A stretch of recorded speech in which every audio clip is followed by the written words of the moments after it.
Hello, this is FalseBulls123 and welcome back to my channel.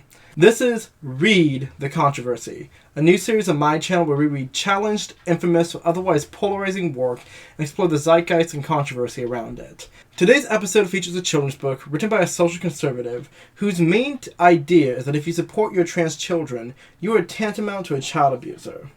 Wow, what a unique and hot take. Let's get into some context.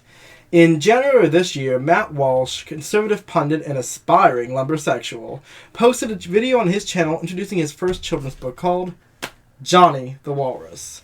The titular Johnny is a boy who pretends to be a walrus, but his dumb, liberal mother believes him and forces him to medically transition into said walrus.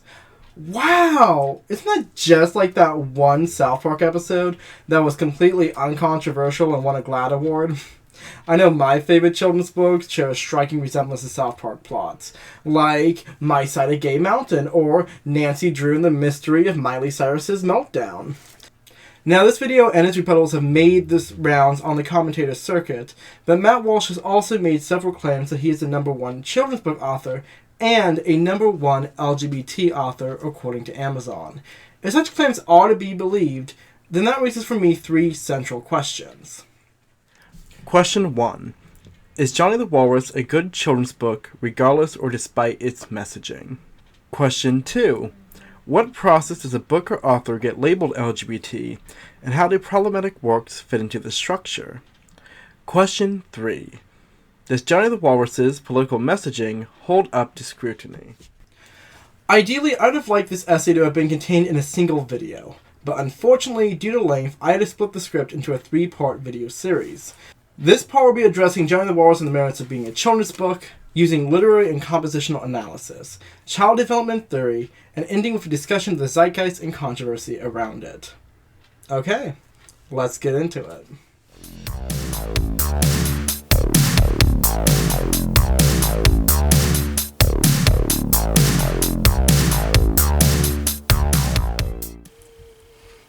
When we use the term children's books, what we're really referring to is this vast array of styles, formats, and genres that cater to people between the ages of 0 to 18.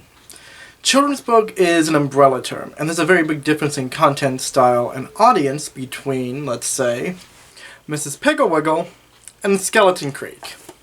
That's why children's books use something called an age category, which is essentially a demographic genre. If you're familiar with the terms young adult or middle grade, then you're halfway. What some people don't know is that age categories still exist even before your children hit the preteens. So it begs the question, what age category is Johnny the Walrus in, and who is the intended reader? Who is meant to relate to Johnny? I placed this book in the category early picture books based on the supposed age of his audience, the word and page count, and similar age ratings for the books I Am Jazz and Read a Crayon Story. Though I should mention those authors are filthy degenerates and part of the woke, leftist, transgender. The supposed reader would be 6 years old, and since I like to have fun on this channel, I want to personify our audience. Let's call him Timmy. Timmy has brown hair and blue eyes, and he likes dinosaurs and cool trucks, and he doesn't like girls because girls are icky. Is part of patriarchy. Timmy was in the bookstore with his 2 moms, and he saw this book. Timmy's favorite color is yellow, and he wants to know why Johnny is sad. So he gets his dumb, liberal mothers to buy this book for him. Unfortunately for little Timmy, his dumb, liberal mothers are too busy yelling at poor centrists for wearing furs and believing in biological gender and spreading.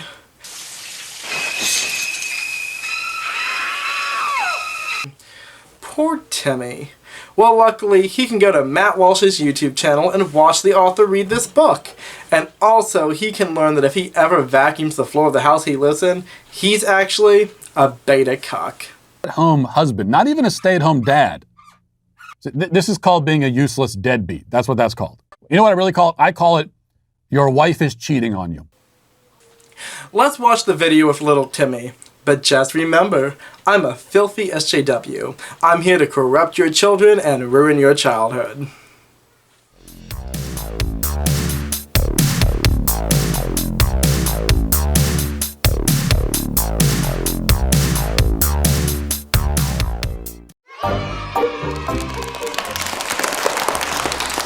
Okay.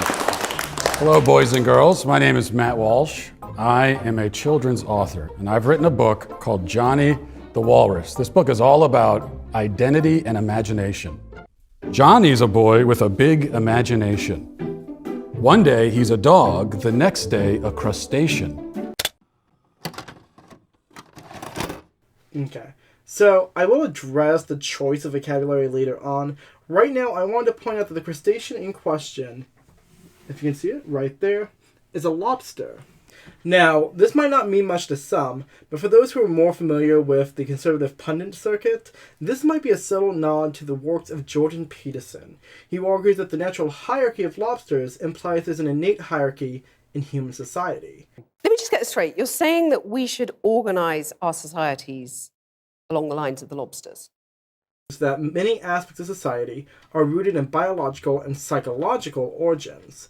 It would make sense that this reference is intentional, considering that modern queer theory, including the notion of gender as a social construct, is very much postmodern. Perhaps Walsh is asking us to reject the fluidity of postmodernism for the rigidity of traditional perceptions of identity and gender.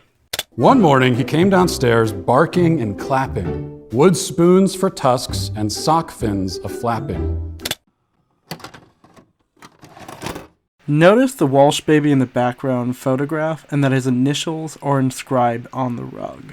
First of many cameos. Ocean, the carpet's my shore. He's swimming around like a walrus, isn't that silly? Johnny's mom loves her son's make-believe time. You're Johnny the Walrus till you change your mind, Mommy says. But Johnny's mom's phone said it's not just pretend. I just want to thank Kay Reeves for putting that cute little Starbucks walrus there because it is very, very cute. Only a bigot would say that. How dare you offend? I wanted to point out that the profile pictures of all the haters are vector outlines of the triggered feminist. Do you know how many women in the U.S. get raped? Do you know how many? 1 in every 3 Fuck women. Thorn, a That fuck means Thorn. that all Americans That's a crisis. Big Red. things that we're agreeing on, and these are things that you've actually all got skewed fucking views on. And Triggly Puff memes.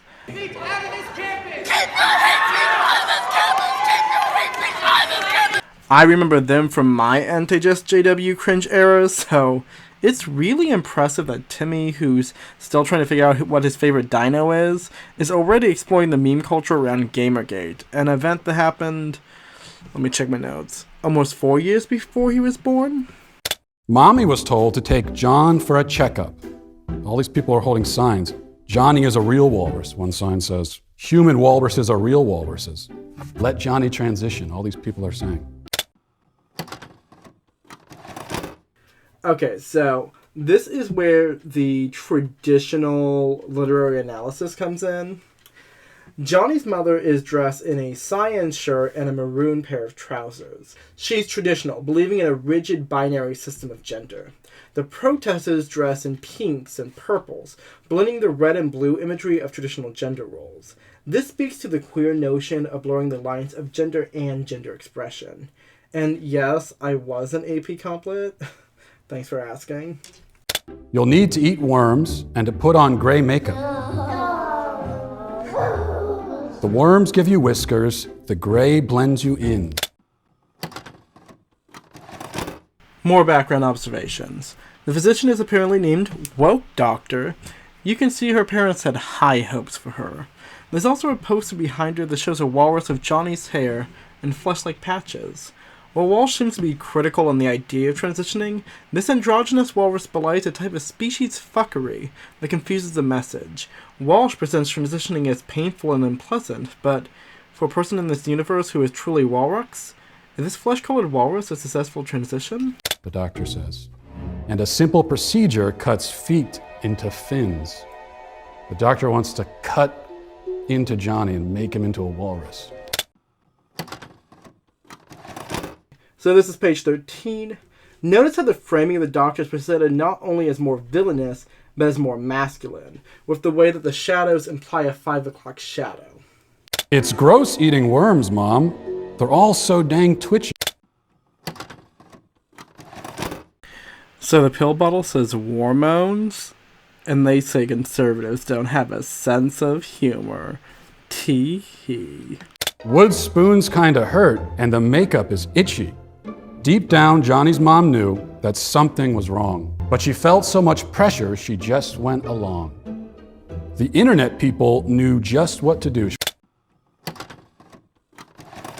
Hopefully, as you can see, one of the protesters holds a sign with masculine and Walrus neo-pronouns, implying that he is demi-walrus. And I, for one, support Walrus's journey. I also applaud Walsh for adding in these little details. Many people have issues with properly using neo-pronouns, and I'm glad that Walsh is being inclusive and is giving it critiques of trans ideology. And Mommy was told to take John to the zoo. Johnny's mother is taking him into the MW Zoo, and on the sign you see the Walsh baby, which, yes, does haunt my nightmares.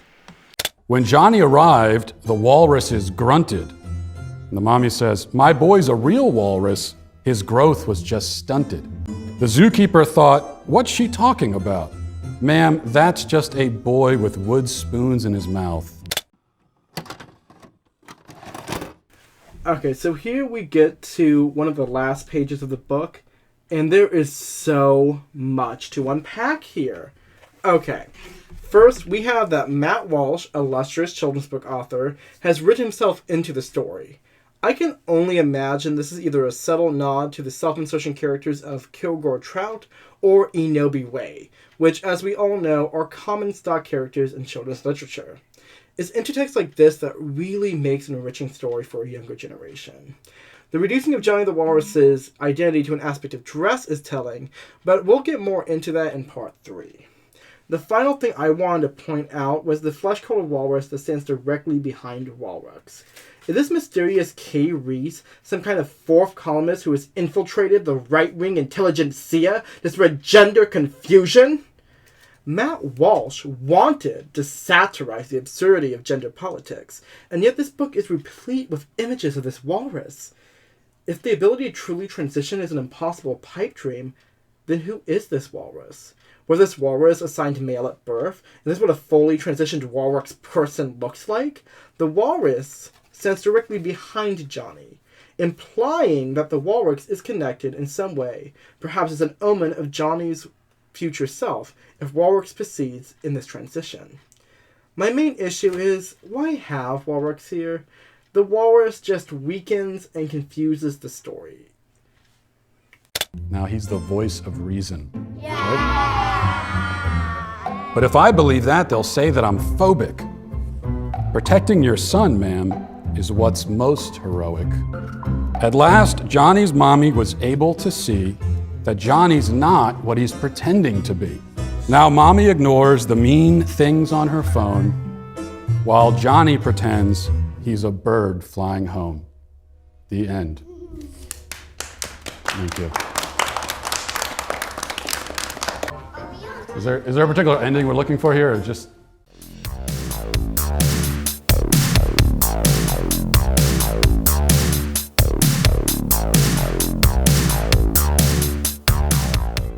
In preparation for this video, I had the good fortune to read the book How to Read Picture Books to Children by Megan Doyd Lambert, which introduced her whole book approach.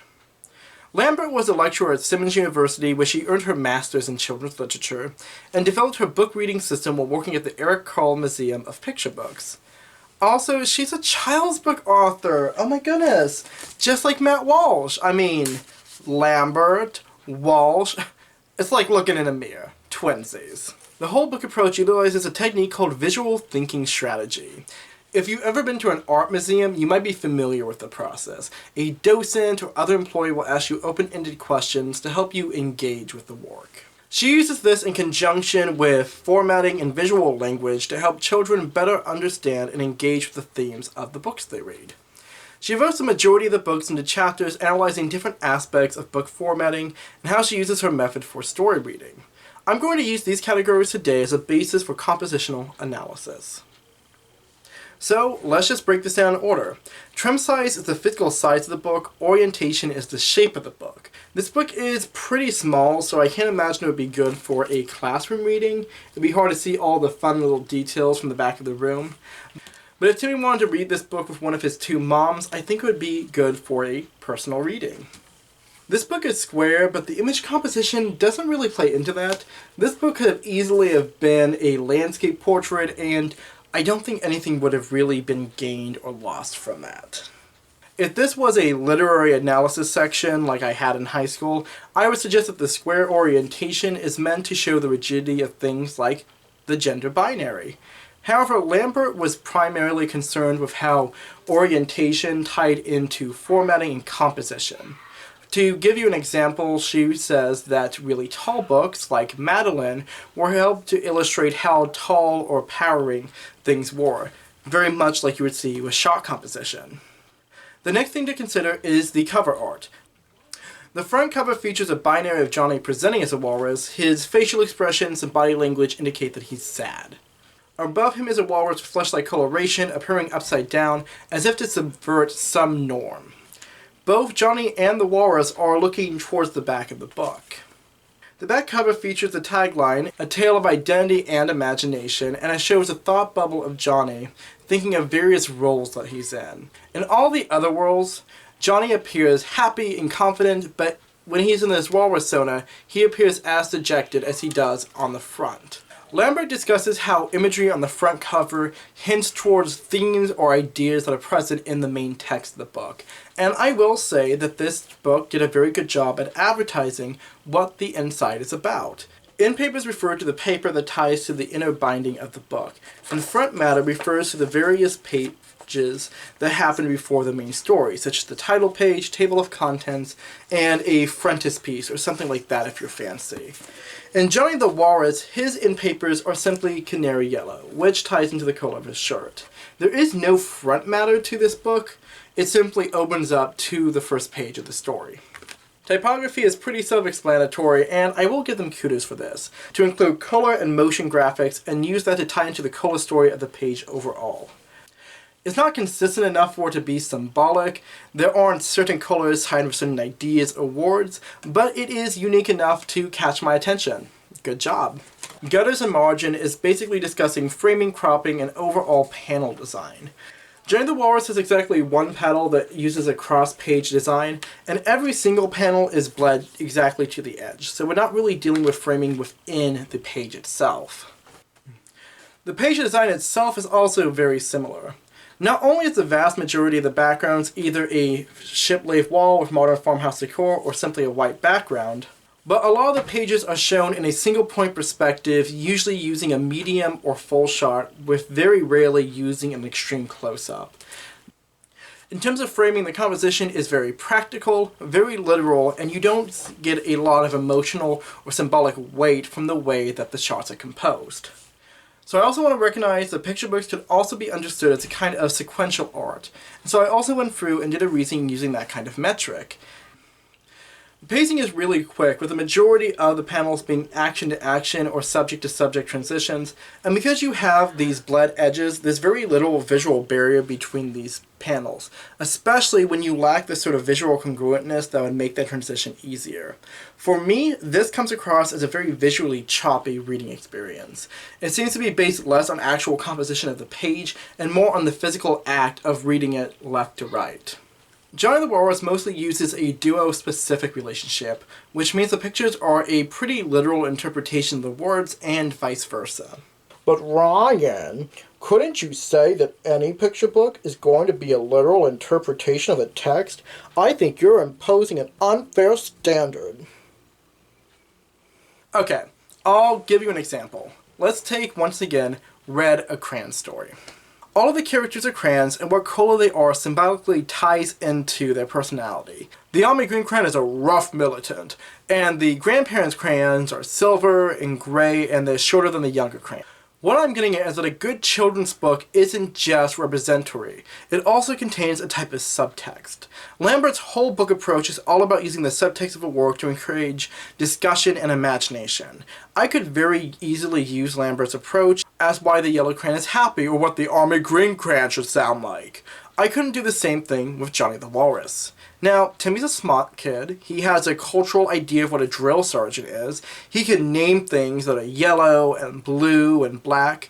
If Timmy reads Red, a crayon story, he can play these little games with the work. He can engage with it. However, Timmy also is 6, and while he can hold a conversation, it's usually about what Power Ranger is the best, and it's the blue one, because the blue one has like a Triceratops, and Triceratops are like the coolest dinosaur. Sorry. And if you don't know that, you're dumb and a doo-doo head. In the spirit of Lambert, I will ask you this. What aesthetic value or subtext can you or Timmy really glean from Johnny the Walrus? If this is a book that your child could go off for an hour on little tangents and play games with, is your child going to engage with this book the same way they engage with other children's books? If the answer is no, if your child can't engage with this story, then has it done its job?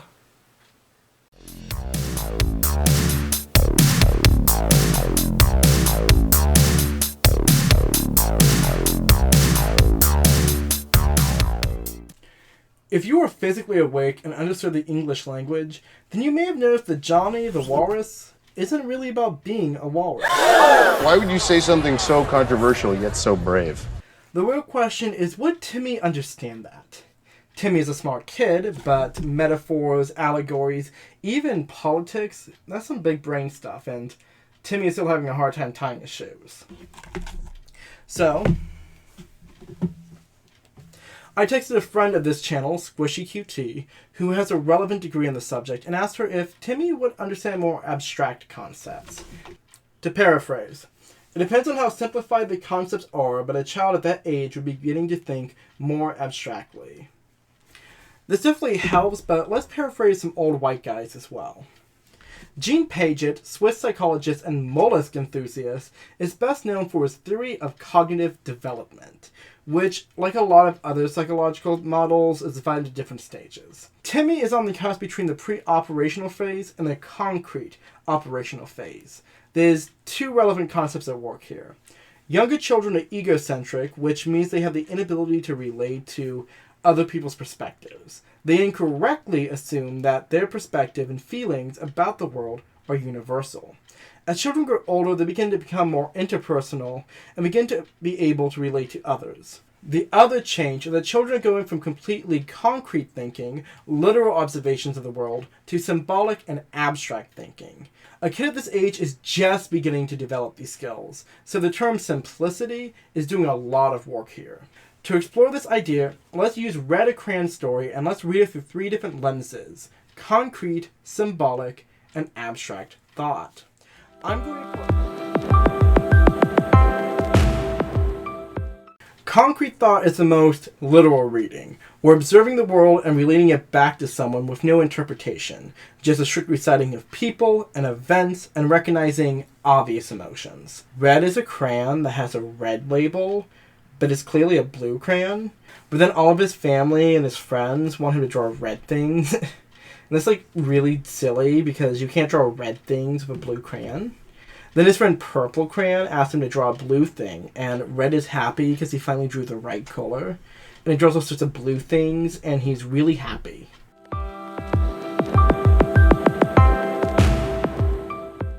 Symbolic thought is relating to things. So pretending that dirt is food, or acting out a conflict with dolls. Red is a blue crayon, but he looks red, so his parents and teachers want him to act red. Sometimes I feel red because I don't always act the way people want me to. Red is happiest when he learns how to be himself and draw blue things.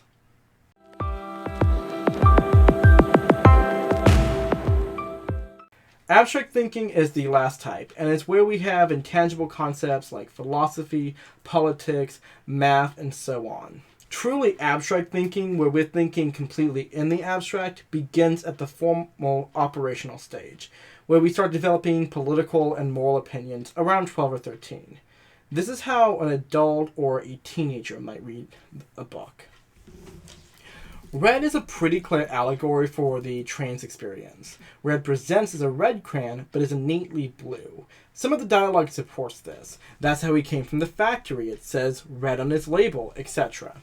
Throughout the story, his friends and family try to have him act more red through cultural signifiers, but it's only when Red realizes that he is in fact a blue crayon that he experiences euphoria and lives his best life. Notice my phrasing. Words like innate, euphoria, presents have many different uses, but in this context, I'm using them to imply more complex political concepts. To fully understand my point when I say that a crayon presents as red, you would have to be familiar with modern queer theory that distinguishes between gender expression and gender identity. The language I'm using is a type of shorthand that is inaccessible to a young child. When I read Red, a crayon story, I relate to the main character not because I am transgender, but because I have moments in my life where I have not lived up to the rigid expectations of what society tells me I should be. An experience that many people have felt, whether it's because of your gender expression, queer identity, or for cultural reasons. Johnny, on the other hand, is all about abstract thinking. To understand the allegory, you have to be familiar with the political discourse around trans identity and trans healthcare for minors. This book only operates on concrete and abstract levels with nothing in the middle. A child might understand that Johnny is pretending to be a walrus. An adult will, if they have the proper background, understand the satire. But there's not a level in between where children can relate to Johnny's experience of their own. This book is through the author's own words to show the absurdity of gender ideology. In other words, Walsh wrote a book, which is a satirical allegory full of a bunch of adult references to modern political discussion, to show the absurdity of a worldview. A book he supposedly wrote for an audience who understands the world primarily through a literary framework.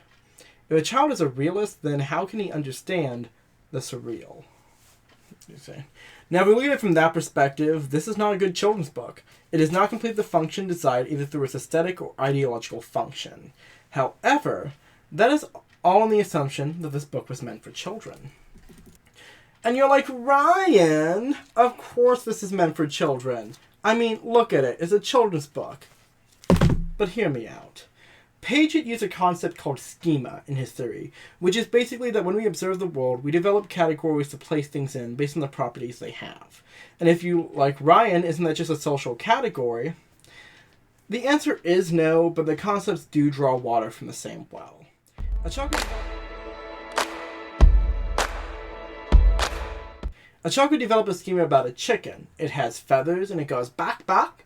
So when a kid sees a bird that matches the schema of a chicken, look at all those chickens!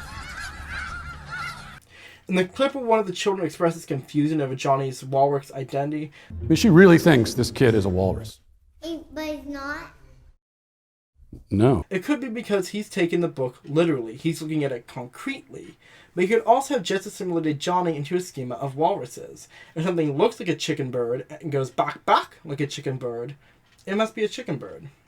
The issue here is that we are using concrete thinking. We assume that this book has certain properties that tie into our schema of children's books. The issue is that we need to relate this book not to the physical world and not to ourselves, but to our culture. In other words, we need to think about this book abstractly, much like the way it was written.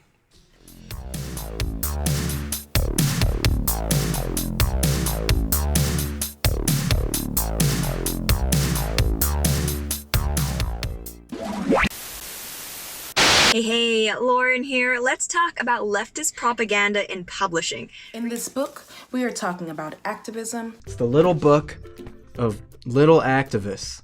Peaceful fights for equal rights. It is a kind of touches on intersectionality and protesting. Anti-racist baby is bred, not born. This is actually just being sold with the other picture books. In Florida, but I was kind of surprised at how there seemed to be woke books in every single section. Resisting. And look at these signs. Hashtag resist. There's the communist fist. Is that like the Labor Party communist fist? 4-year-olds don't have jobs. They're not striking from their jobs. Are they supposed to strike someone? That's why they can convince these kids to hold up signs that they know nothing about.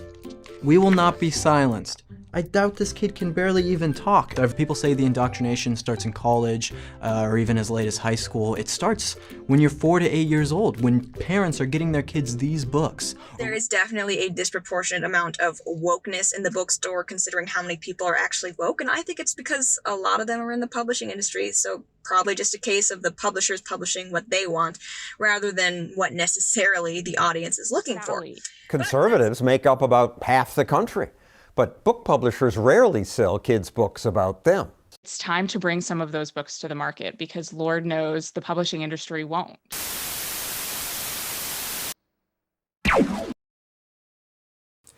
The issue with political children's books is that everything is politics. I stumbled upon this fantastic opinion piece by Claudia Mills that really drives home the point for me. No literature, including children's books, can escape being political in at least some minimal sense. Books for children provide young readers a wider window on the world than they can find in their own families and communities. How they present the world has an inescapable political dimension. If an author chooses to write about a child who has 2 mommies, that is a political act. But if she chooses to write about a child who only has 1 mommy and 1 daddy, living in a traditional nuclear family, that is also a political act. A wide range of visible racial and ethnic differences, that is a political act. But if he depicts only Caucasian-featured students, that is equally a political choice, whether or not he recognizes it as such. Children's books from the beginning sought to teach children morals. Be kind, be generous, be industrious. Sometimes your husband is a scary monster, get used to that. This has been a constant through the entirety of children's literature. The main issue that we're brushing up against is that one person's deep-seated moral beliefs is another person's propaganda. Now, there have always been books on either side of the aisle, but these tend to be more subtle. Books like Nappy Hair or The Book of Virtues are arguably political, but for most people they shouldn't be controversial. Though, through all of this, your mileage will vary. The main change is fairly recent, around the end of the 2010s. The Cooperative Children's Book Center of the University of Wisconsin at Madison examines thousands of books for kids and preteens published each year, and in 2015 it found that about 14% of American kids' titles were about people who weren't white. In 2017, this figure rose to 25%. Capitalism responds to trends, and what a lot of younger people want is a push for diversity and multiculturalism. Now, there's definitely an aspect of white conservatives or even centrists who feel put off by the leftist dogma of diversity and inclusion. And while there's a level of defensiveness there, it would be reductive to say that all conservatives buy these books because of internalized bigotry. What I feel is the real issue here is what we in leftist spaces call performatism, or you might on the right be more familiar of as virtue signaling. Let's say that Timmy's mom's walking to Barnes & Nobles and buy a biography on Ruth Bader Ginsburg. That's all fine and good, but there's also a copy of Anti-Racist Baby and Baby Loves Democracy. Now, I'm a leftist, I care very much about anti-racism, and I have in the past used this platform to give people resources about these topics. However, if I'm critical of Timmy understanding a metaphor on transgenderism, do I truly believe that he'll be able to understand the complexity of institutionalized racism? Hell, half of my family can't, and I've tried explaining it to them. And if it's a bit much for Timmy, how are literal babies going to fare any better? The real question is, are you buying books like this for your kid, or are you buying books like this because you want the social clout of being a woke parent? Now, grotesquely flexing your social capital? That's the American way, baby. Long live horrid decadence. But when a right-leaning parent walks in and sees Santa's husband and C is for consent, they're going to feel alienated, and they say to themselves, well, if these filthy libs get their leftist books, why can't I clout chase with books that have conservative values? And that's how you get things like Tuttle Twins and the Panama Account and Hands Off My Cannon. Now, while I may not like gun worship or the Reagans, I'm not going to stand in your way and say you can't enjoy these things and buy books about it.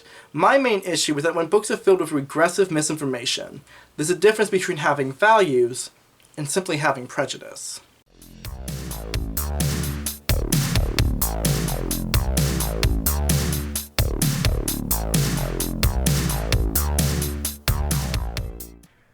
I wanted to give you that information because I felt it was an important background in this conversation. But I want you to listen very carefully to me. This is not a children's book. And I'm sure you're saying, Ryan, We get it. It's just like Brave Books or the Tuttle Twins. It's tasteless propaganda. You're so smart for figuring it out. Thanks. Now, I want you to really listen to me. Let's talk about rage baiting. Rage baiting is a practice on the internet where you post inflammatory or controversial things and people get pissed off and they yell at you about it and it draws a bunch of attention to you. And a lot of the more hacky, conservative journalists love to do it. Look at Tucker Carlson and anything he's ever done. And you can do this in a lot of different ways for a lot of different groups. If you are aiming for conservatives, you might post an inflammatory interview with some bitchy feminist. I'm reading fuckface. And if you want to piss off some filthy SJWs, all you have to do is publish, for instance, a shitty transphobic children's book. Consider the facts. Matt Walsh has never published a children's book before. He makes his money doing political commentary, which is nothing but an echo chamber on the internet. And his children's book is poorly written, drawn, and full of Easter eggs and inside jokes that would only make sense to somebody who is already politically radicalized. Whether that is somebody who is already on the alt-right and knows who Breitbart and Alex Jones is, or it's somebody on the left who repeatedly makes fun of those people. To summarize this book was not written for children. This book was not written to sell to conservative parents. This book was meant to be edgy, tasteless, and a shitpost. It is nothing more than a cheap marketing stunt. And if you are somebody that was seriously thinking about buying this book, I sincerely ask that you reconsider. There's absolutely nothing of work in here, and I should know. I just spent almost 5,000 words talking about it, and I'm probably going to spend 1,000 more words. There'll be 2 more parts in this video series about Johnny the Walrus. 1, where we discuss whether or not the book is LGBT or not, and 2, where we discuss the politics of the book in detail. If you like this video, please feel free to like this video and do all the other stuff that makes the algorithm happy. I know we hate to hear it, but I really do appreciate it. As always, this is False Bulls 123, and I'm signing off.